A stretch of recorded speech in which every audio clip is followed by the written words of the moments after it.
Hi friends, అందరికీ నమస్కారం. నా పేరు నవీన్ రెడ్డి. మీరు చూస్తుంది వాయిస్ ఆఫ్ తెలంగాణ. అయితే నిన్న జరిగినటువంటి సంఘటన సిద్దిపేటలో 22 కేవీ సబ్ స్టేషన్లో పెద్ద ఎత్తున మంటలు చెలరేగడంతో ఒక్కసారి సిద్దిపేట జిల్లా ప్రజలు భయభ్రాంతులకు గురయ్యారు. సిద్దిపేట మొత్తం అంధకారంలో మునిగిపోయింది. అక్కడికి హుటాహుటిన విద్యుత్ శాఖ అధికారులు, అదేవిధంగా ఫైర్ స్టేషన్ సిబ్బంది, అదేవిధంగా మన మాజీ మంత్రివర్యులు తన్నీరు హరీష్ రావు గారు హుటాహుటిన దుబ్బాక ఎమ్మెల్యే కొత్త ప్రభాకర్ రెడ్డి గారు చేరుకున్నారు.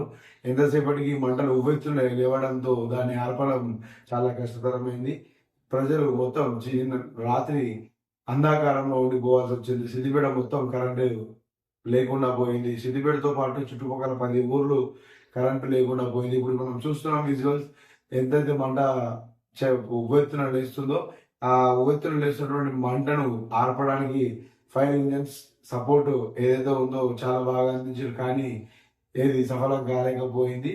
ఇప్పటికి కూడా ఇంకా మన 22 కేవీ వార్స్ నుంచి పొగ వస్తూనే ఉంది. ఫైర్ ఇంజన్స్ నడుస్తూనే ఉన్నాయి. 24 ఇప్పుడు 12 గంటలైనా దాదాపు మ్యాక్సిమం దాన్ని ఆపలేకపోతున్నారు.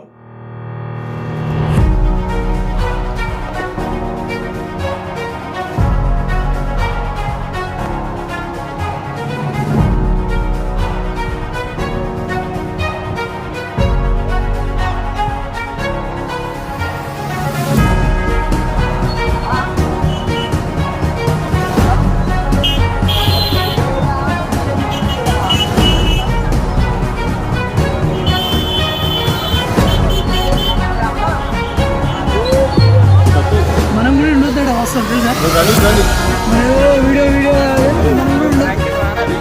డేంజర్ అంట.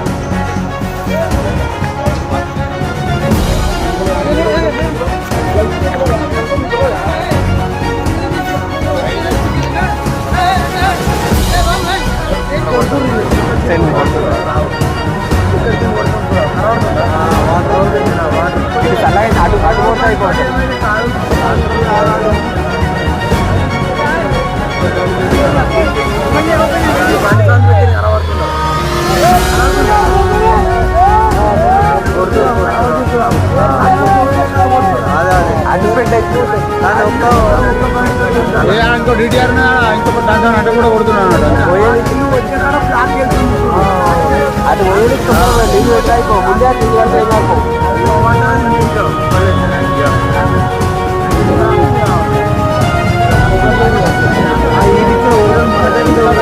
ఇంత పెద్ద తెలుసు, చాలా పెద్ద ఒక్కడే ఉంటాయి. ఇంకెన్ని ఉన్నాయన్నా? 3 కూడా కాలుతాను కదా.